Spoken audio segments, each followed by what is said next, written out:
Hey guys, my name is X Factor. I hope you're having a great day. Today is Battlefield Patch Day. Quality of life changes, drone surfing is gone, but there's been a touch to the gunplay. Remember back in beta when I was saying, hey guys, the gunplay doesn't feel great. It's off. It's definitely got some bugs to it. You're getting max bloom. You're getting too much bloom. You can't reset your bloom or spread. It's not behaving as the devs have intended. Well, they verified that. They've dug into it. They've identified some bugs. And as a continuation, there will be more improvements coming with the gunplay overhaul as they fine tune these weapons now that they've attempted or eliminate some of these bugs. Just because they say they've done it doesn't mean it's happened all the way. And what does that mean?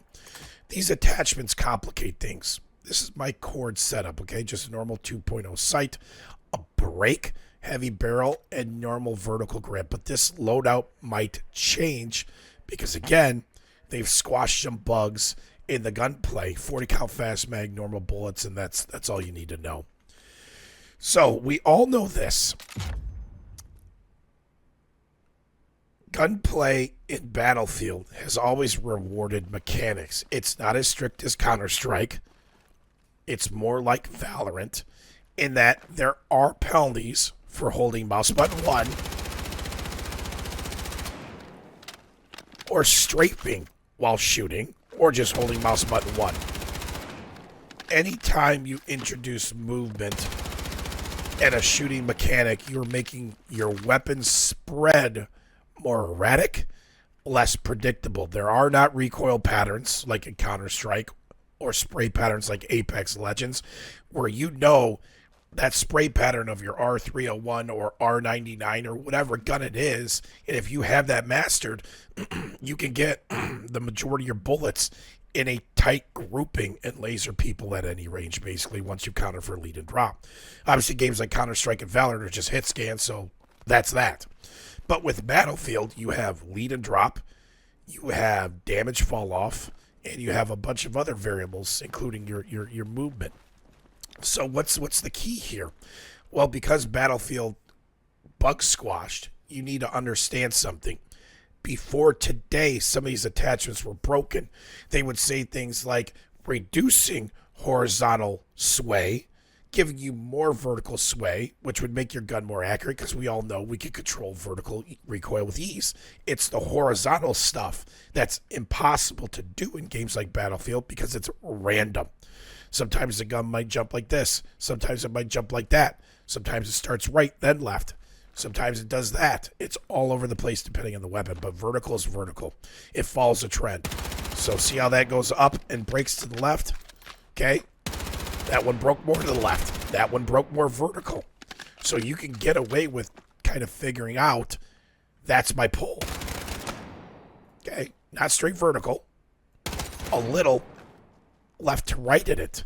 And this is something you can figure out with your attachments and guns within a couple minutes of just shooting targets. And as you can see, those bullets are kind of randomized each time they shoot. So, what's the big lesson today?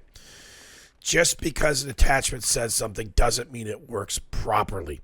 What we found before today, messing around with attachments, is some of the attachments should have been upgrades based on the stats they added on this page, okay, precision, more control, but they shot a hell of a lot worse. I'm not saying that's still broken, but what I am saying is get to what you think is your setup and then go into the shooting range, okay, and then shoot. Here's my mag dump, okay, you're not going to do that at that range, but you can mag dump here. Find your favorite 2, 3, 4 weapons. Start by mag dumping, strafing, and mag dumping, and see what you can get away with at what ranges. But just remember, see how that one didn't finish? The more mag dumping you do at the further ranges, the longer your TTK is. And what's that? Time to kill. So as you're mag dumping a guy down here, strafing and shooting, that was pretty quick, are you giving them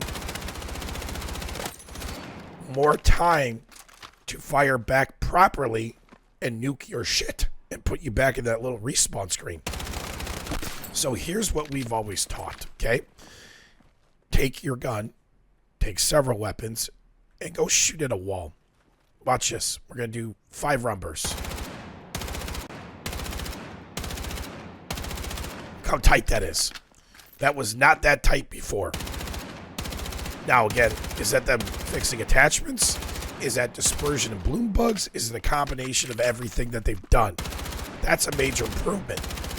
Now, the next thing you have to figure out is the reset time.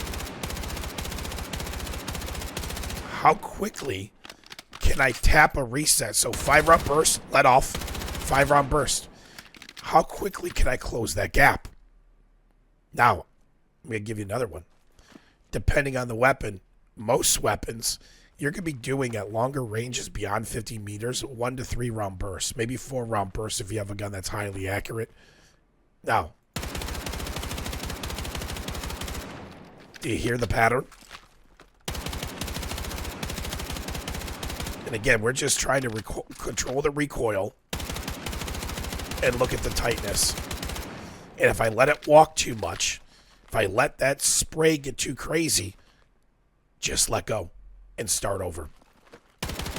One of the biggest tips I can give people is knowing when to duck and to stop shooting. And what do I mean by that?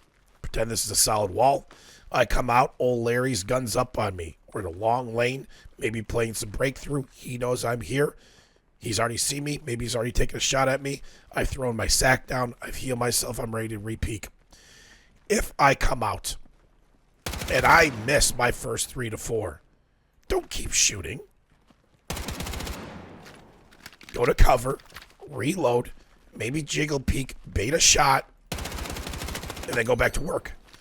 Another thing, and I know a lot of you guys complain about the netcode. The netcode is not great in this game. We know it's heavy. There's problems there. Another thing, this is another great example. Here's a wall. I can't see through this, okay? I peek. I'm trying to isolate and take 1v1 so I can push forward because it's the lane that I want. Okay, we get Bob there. And then all of a sudden I peek. I got a 1v1. And then all of a sudden this guy comes out. Now, if you land your first 3-4 shots, okay, cool. But what should you do if you clear one guy, okay? You got to hit a reload, maybe a heal. You peek, or you miss 3 or 4, and you see that guy. What should you do? Should you ego peek? Should you continue to shoot, or are you about to get farmed? The whole point is this. Take the fights that give you the advantage. If you miss your first 1 to 2 shots, get to cover, reload, vary your head position, maybe reposition, maybe move, maybe give it a second, give it a little jiggle peek, and go on. So the whole point of this is to teach you guys how to maximize the accuracy of your weapons, how to minimize the time to kill, which that's the key of it all. The more accurate you are, the less time it takes for you to eliminate targets. The less of a target you are, the more you can move, the more destruction you can do, the more points you can capture, the better player you become. So just this series of tips can literally double your score per minute, double or triple your KD, double your efficiency of being a support or role player playing your class. It's that simple. So go get in the range, start shooting at blank walls, mess with your attachments, see what's actually working, see if stuff's still broken, and start dropping fat ropes on people's heads. As always, everybody, thanks for watching. Thanks for hanging out. We'll see you soon.